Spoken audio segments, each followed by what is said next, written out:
Financially, Surat has always been self-propelled, I would say.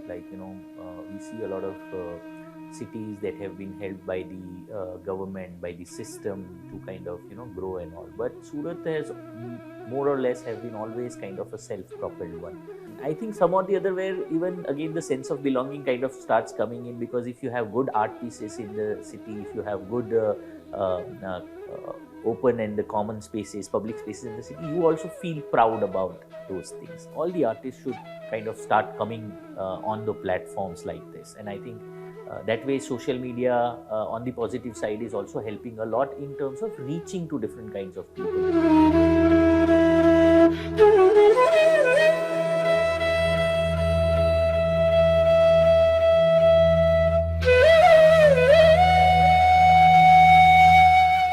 Hello, I am Nidhish Tyagi, and this is our special edition of Abir Pothi's Samvad happening in Surat. This is one of the rare offline event happening with Jaquar.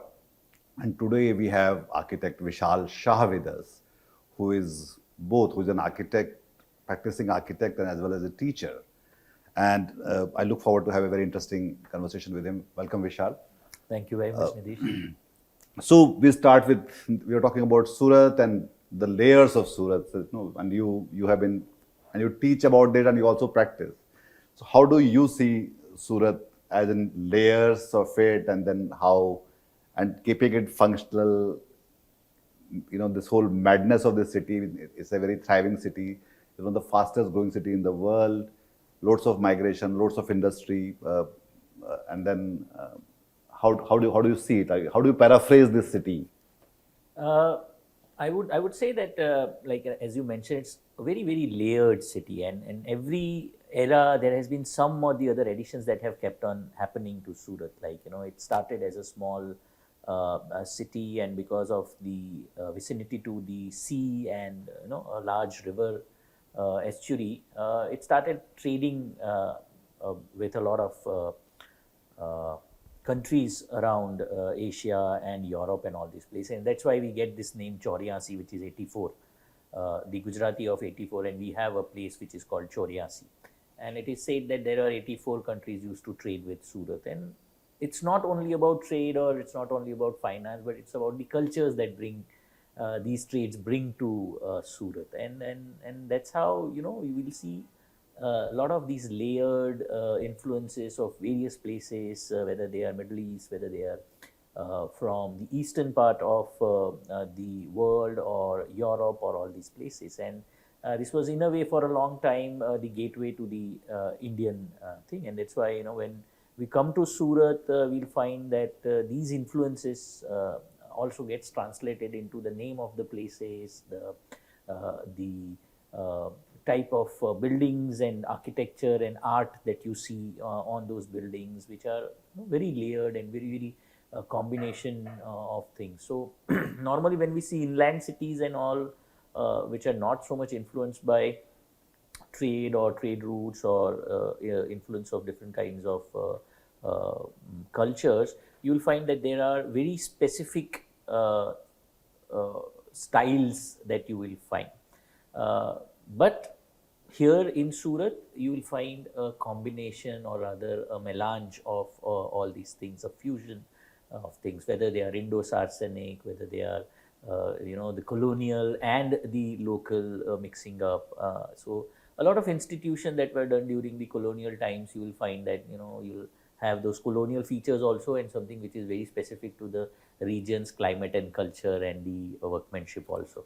So that ways I feel Surat has always been very welcoming to all these new things. Whatever they feel is good, they used to accept it and used to kind of make it their own. And that's where it is very distinct than certain places which have a very specific way of looking at cultures, or very, I would say, singular way of looking at culture. So here I would say Surat is very pluralistic in terms of the culture and the layers that it brings with it. Which I think is also true about cities with some kind of maritime history. Yes, very much. And yes, which is different from, like, I come from Delhi, and so there is also like there are also like lots of vibrance and diversity, but it's not the same as a port city. So one of the things is that now when we are talking in 2023, how do you see that Surat is shaping up? How do you think it's readying itself to a future city in terms of, because it's also the fastest growing city? Financially, Surat has always been self-propelled, I would say. Like, we see a lot of cities that have been helped by the government, by the system to kind of, grow and all. But Surat has more or less have been always kind of a self-propelled one, whether it is the introduction of the uh, synthetic textiles as a business, or diamond polishing as a business.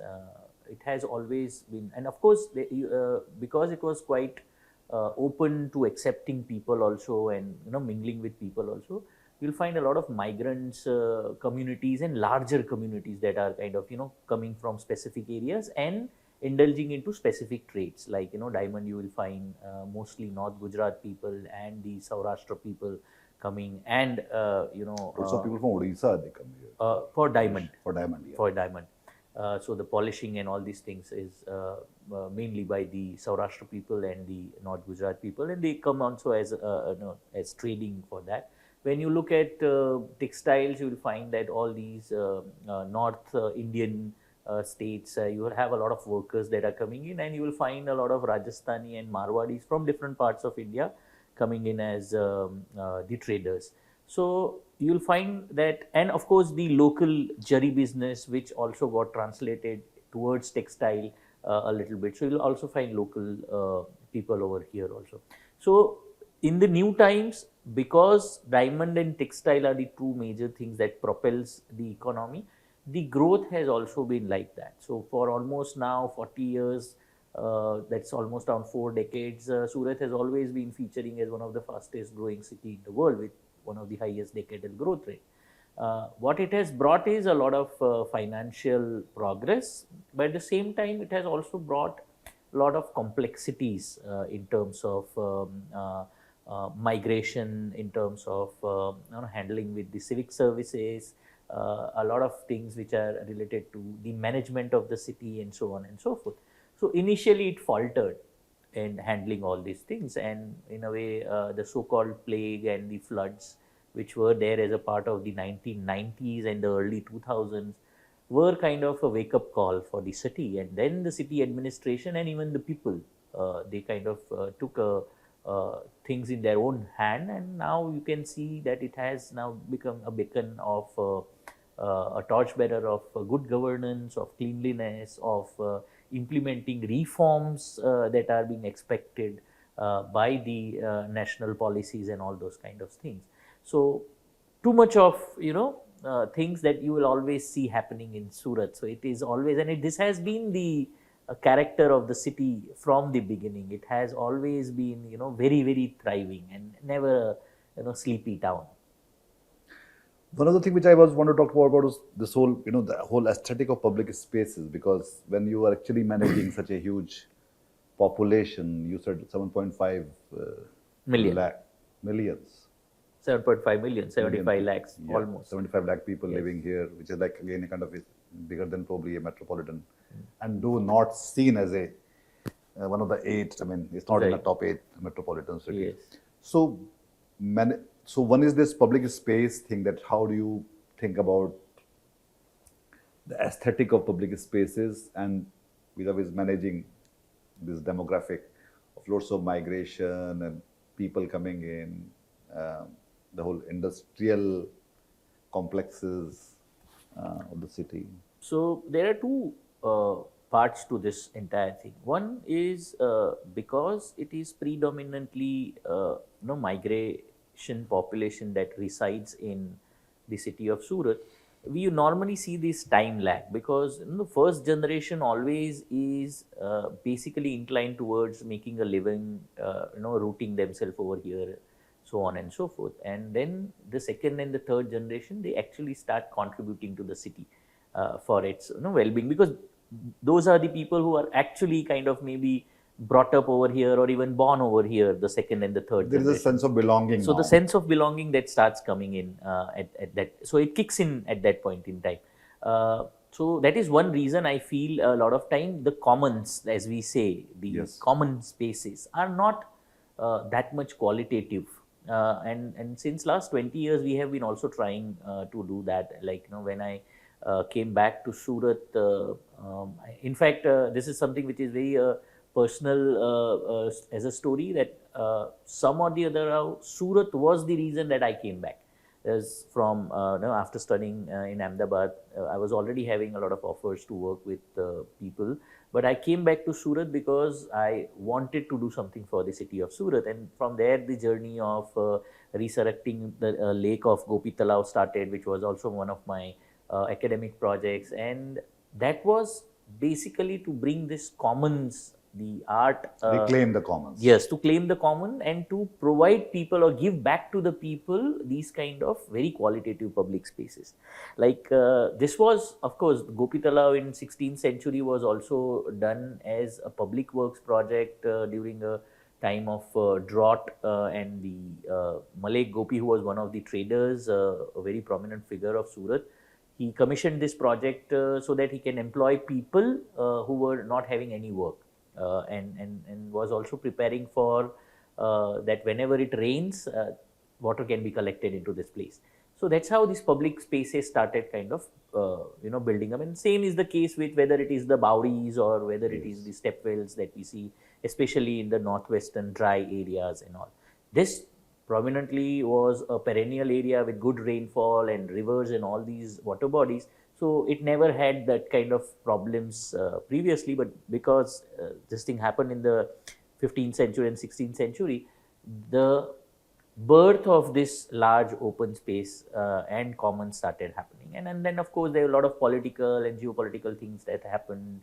The Britishers came and all those kind of things, and slowly, all these things again got lost in this entire thing. Even the market that we look at, the Chowk Bazaar, was basically a marketplace wherein, from outside people used to come and they used to have their shops, in a way, hearts over there, and they used to trade over there. So these were also kind of open spaces which were always there. So I feel that not enough of attention was given to, in the modern day times or planning, not enough of attention was given to the detailing of these spaces, and high quality of such spaces is something that is very much required. So initial 1970s, 80s or 1990s, even till the change of the century, it was predominantly just providing that, okay, you have to have a park, you have to have the basic facilities, and of course, as India, as the entire nation was also going through that kind of a change after the liberalization and everything. But since 2000, we can see that these things have started changing, and incorporation of having qualitative common spaces, though limited, not Sure. to the extent that we would want it to happen, started since the first decade of the millennium, and then, of course, has sped up in the second decade. And what we see right now, Surat, is there's a lot of these art and everything that has started coming up as a part of the civic bodies beautification drive, or we would say, making the common spaces, public spaces more desirable for the people. And I think some or the other, where even again the sense of belonging kind of starts coming in, because if you have good art pieces in the city, if you have good uh, uh, open and the common spaces, public spaces in the city, you also feel proud about those things, especially when you are kind of branding your city in front of outsiders and all. So I think that those things have started. Of course, there is a long way to go in this, but that is what my feeling is about how it is doing right now. Vishal, take us through your personal journey. Talk about your own projects which you have done. So this one that I was talking about, the redevelopment of the lake of Gopi Talav, was one project which was a very historical lake, lost in this whole urbanization thing, and then we kind of resurrected it. The rebirth of that lake happened, and it is right now one of the most visited spaces in the city, and of course, a lot of people from around the region also come there. and it has also done a lot of environmental benefits to the immediate surrounding area. So that's one project that most of the people in the city knows, and that's one thing which relentlessly I had to work for almost more than 15 years, 16 years to actually make it happen. And that's where my association with public projects and my association with Surat comes in at the forefront. Then parallelly, we also work for a lot of other projects. Like there is this another very interesting project that we did, which was a stretch on the Dumas uh, entry. So there was a statue of our ex Prime Minister Morarji Desai, which was at a roundabout, and there was a World War II memorial, uh, which was an anchor, a large anchor. We in Gujarati call it langar. Yeah. So langar and this place were 500 meters away, and we were given a very mundane brief of redeveloping that uh, Patch. patch, or rather not even the patch, the circle only, so redevelopment. But when we said that, okay, no, this is the entire entry point, and let's make something which is interesting and which the people look forward to coming to. So that particular stretch was almost around 500 meters, but was only having a width of 4 meters.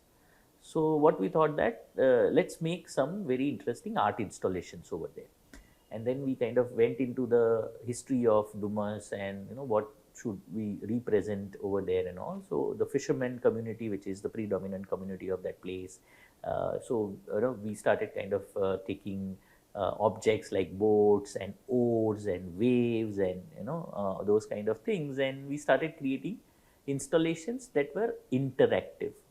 So with all the given constraint of working on a public project, wherein it's very difficult to find space for art as a tender item.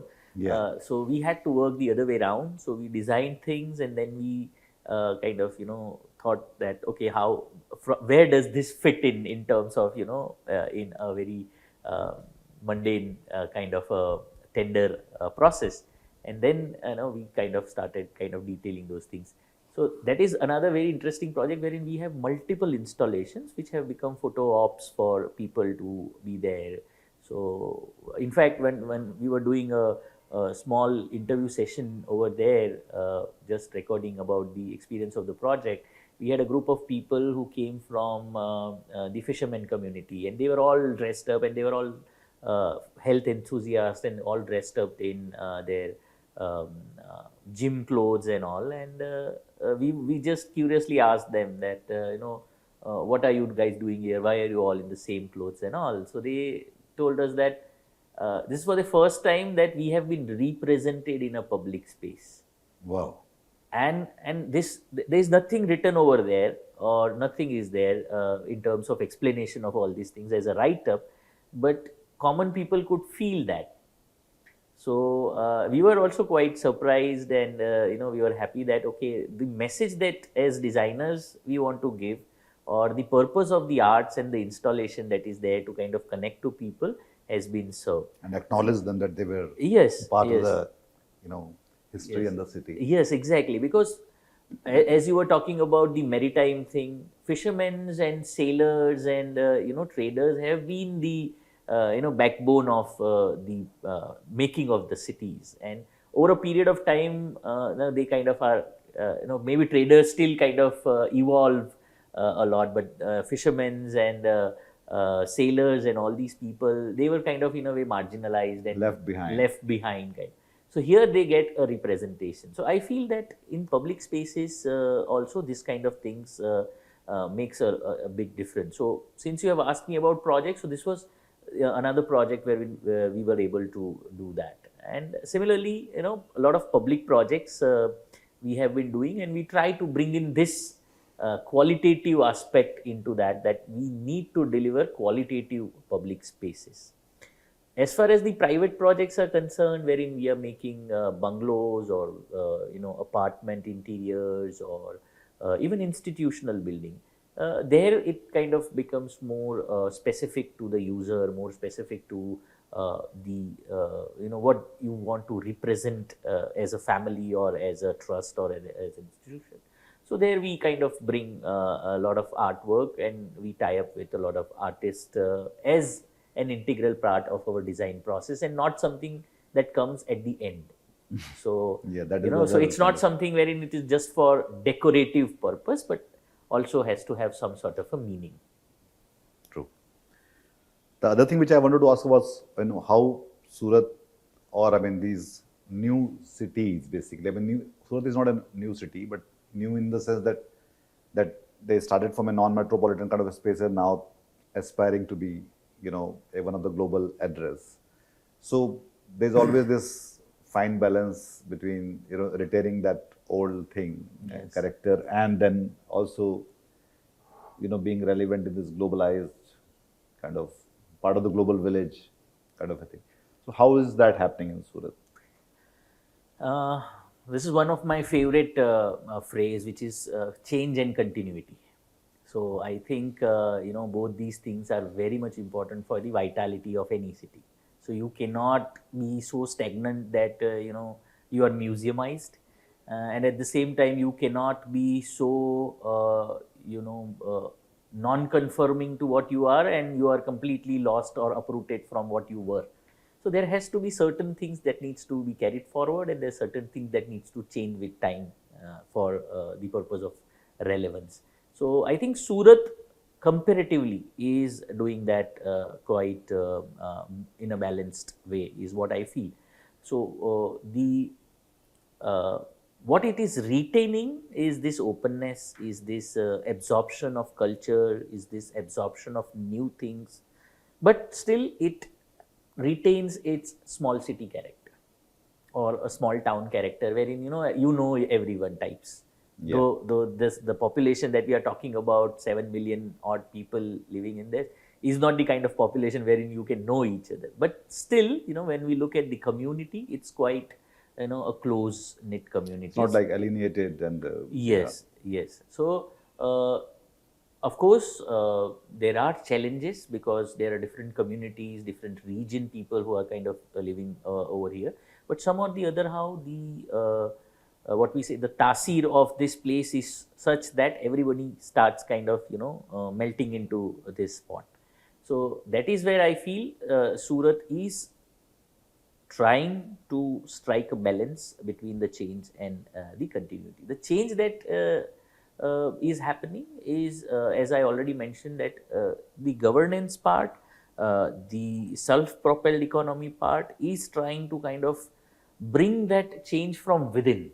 So rather than it being kind of guided Or from imposed, outside, imposed or by some. imposed upon, it is trying to kind of come up with its own ways of dealing with these things. And being a trader, maritime kind of a town, I mean, there is an inherent cosmopolitanism in Yes, the city that very way. much, very much.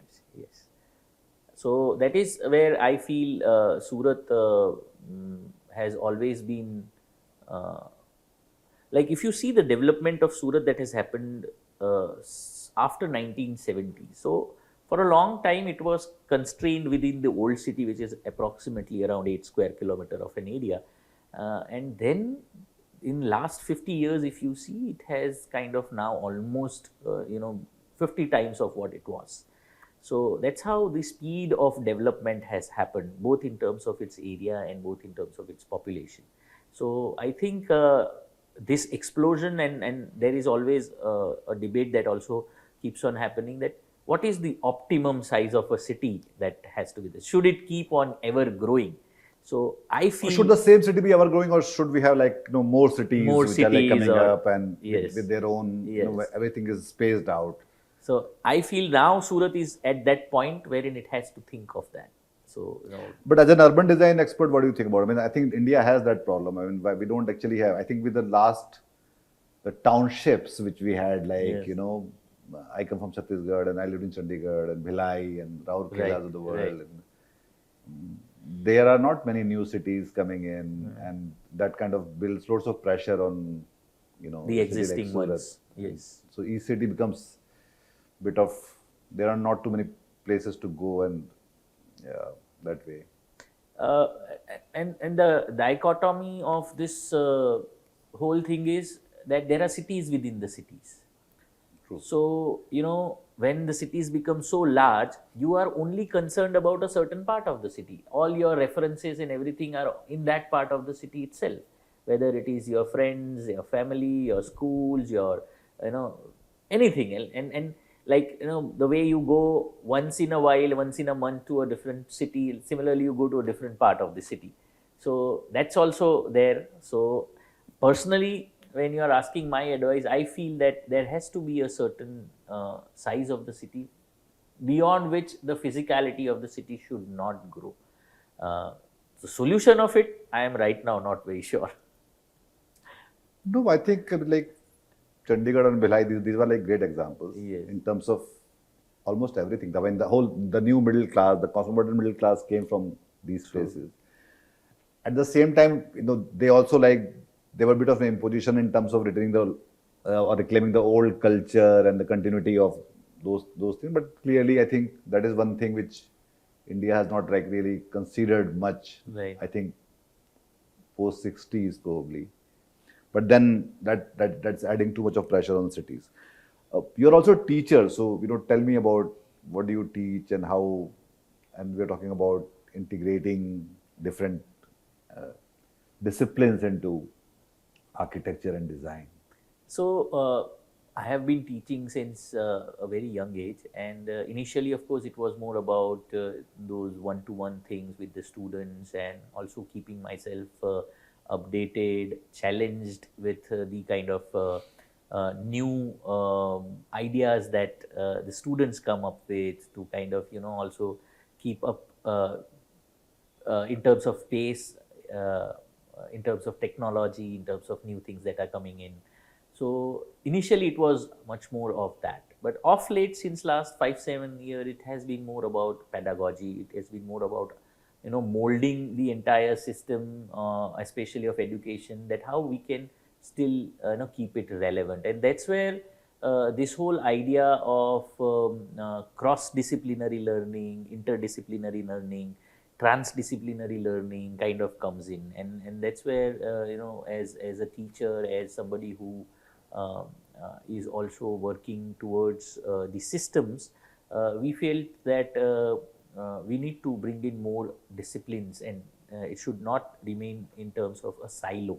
Like, suppose we are talking about architecture education, so it should not just remain as a silo. It has to kind of also have arts as an allied thing, planning or technology as allied thing.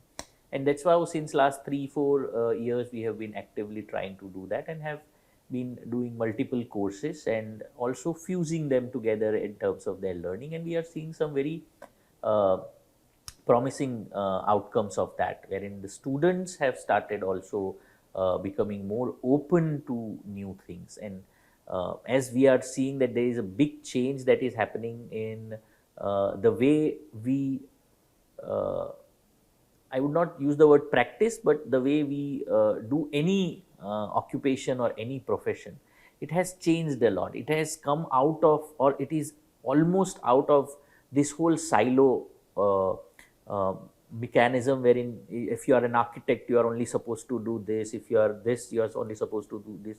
Now there are people who are kind of going into finance people coming into sales, and there are people who are good at art also trying to kind of influence your choices related to art. Maybe they have no formal degree into that. Okay, and so recently there's this big hue and cry about there are a lot of finance influencers that are there who are not qualified as finance expert, but still they are kind of being followed. And all the social media changes and the kind of visual information that is bombarded. So we feel that as teachers, it is our responsibility to make students think about how critically they can evaluate all these things, how they can find out what is to be followed, or what needs to be innovated, rather than just getting carried away by the currents that are happening.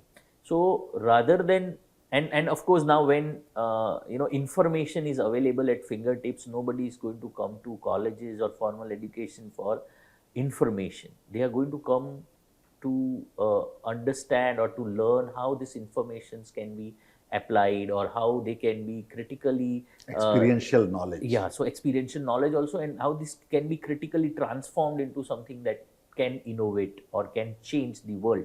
So that's where we'll also have to challenge ourselves as teachers, as education system, and of course the students will also have to rise up to that occasion. So that is where teaching comes as a very important aspect of my personal being, that how that is affecting me, and it keeps me challenged all the time, and stops me from being complacent to kind of stop searching for new things. How do you balance these two things? Like, being a teacher, which is like, in its own way, it requires lots of investing your time and, and then practicing, which is like, again, quite an applied thing. Yeah, so I basically, if I have to talk philosophically, this is an investment of time, as you mentioned, that whatever time I give for teaching is my investment in terms of gaining knowledge, uh, keeping myself afresh, challenging myself in terms of doing new things, and keep myself surrounded by young budding ideas Energies. and a lot of positive energies. So that's what kind of helps me in the other half, wherein I kind of come up with freshness, I kind of come up with a lot of experimentation, and kind of also challenge my team, that okay, this is what is happening, and if you are not going to adapt to this, then you will be out of the race or whatever, the you won't be relevant in today's time. So that's as far as the philosophical look at or outlook of this entire thing. If we look at something which is very professional and system oriented thing, I always have been considerate of the fact that if I want to do these things, I cannot do it alone. I'll have to have people who are equally partnering into this idea, and of course, down the line, a team who believes in this. And that's how this entire almost 2 decade long journey has been, and of building team, of building partnerships and all. So normally when we look at architects, artists, designers, we are always kind of trained as if we are individuals, and it's not okay to um, have a consensus on design kind of a thing, that we are individuals and we should have our creative differences every time. But when it comes to profession, I think there has to be some sort of a common ground that needs to be reached, and those kind of things and thinking approach has helped me to have very good partners, and a team that now helps me to spare my time for a lot of different things than the regularities of a practice. So you have a team about, you said about 40, 45 people. Around 35, 40 35, people. 40 people. How many of them are your students? Including my partner, everybody is my student. Because as I told So you, that's like a placement guarantee. Okay. So yes, I wanted to ask about how you experience art in your, personally. I mean, how do you, so when you look at, or you went to, see places, how do you experience art? What is your take on that? See, I am not a camera person, so I would like to sink into the place.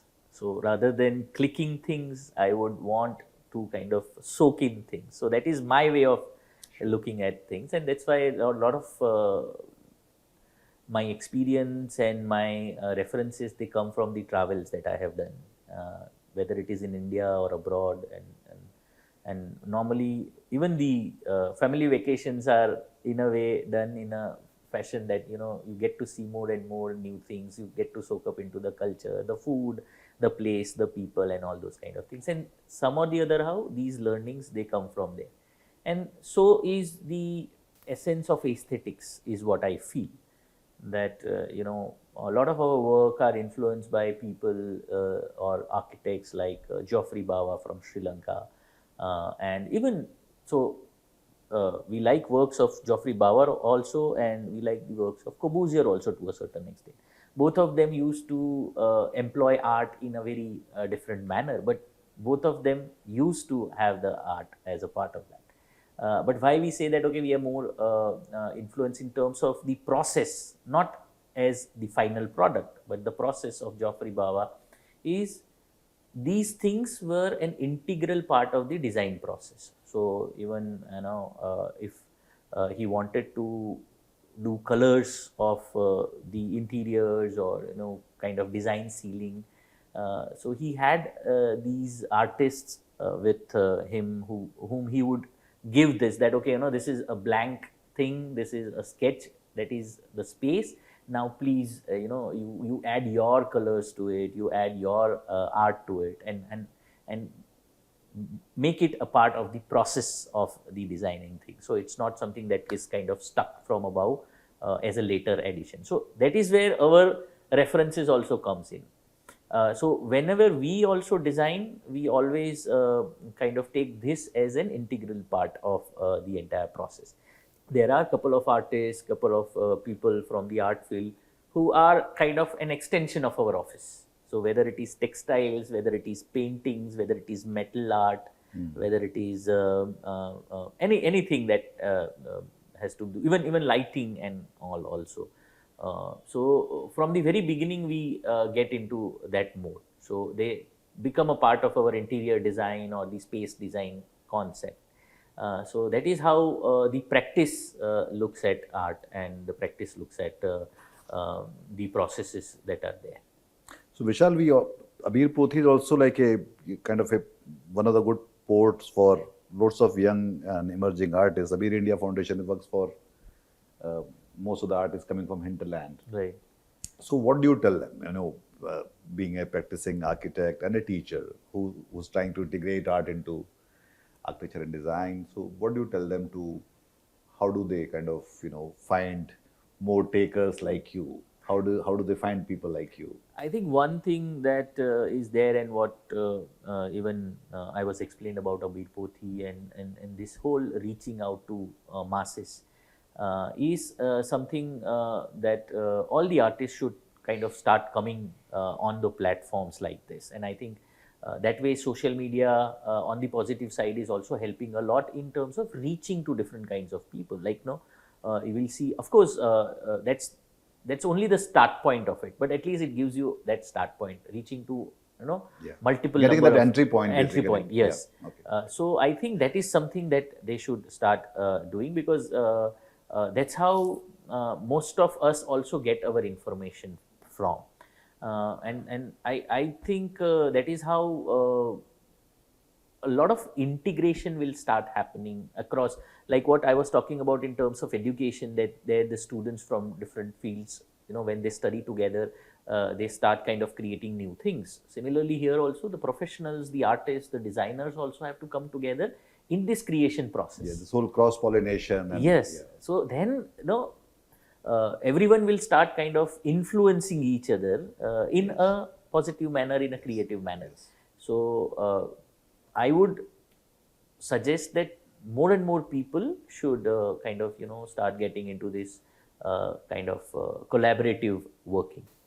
But one other thing is that I mean, I'm a small town person. I mean, when I was growing up, now I'm not. But then, so there are two things to it. That how do you fit into the wider structure? And to do that, you want to sound like hip and contemporary. And the second is how to have that authentic aesthetic and the character of the place, the ecosystem, the geographies we come from. There should be some kind of a mix between these two things, right? But then how do we get to Now this like we're talking about this the sailors and the boatmen and yes. yeah. So this struggle is real for everyone. Like even as architects, also this struggle is every time it's there. Like whether you give into the scale up game, whether you stick to what you want to do and kind of have your own niche. So that every individual will have to decide. And once they are confirming to that, then start searching for people, those who conform to these ideas or those who are as a part of that circle. And I think then this cross pollination thing will work amazingly. Just to give you an example, like, when we shifted to our old office, maybe almost around 17, 18 years back, at that point in time, we just came across one artist who had his office just below ours.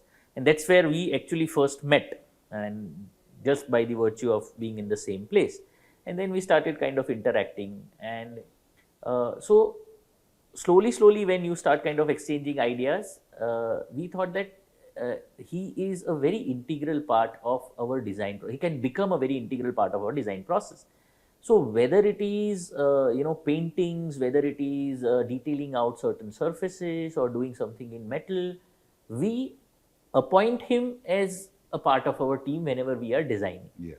So the last year we shifted our office from that place to this place, and within 6 months he was like, no, I cannot keep my creative pursuits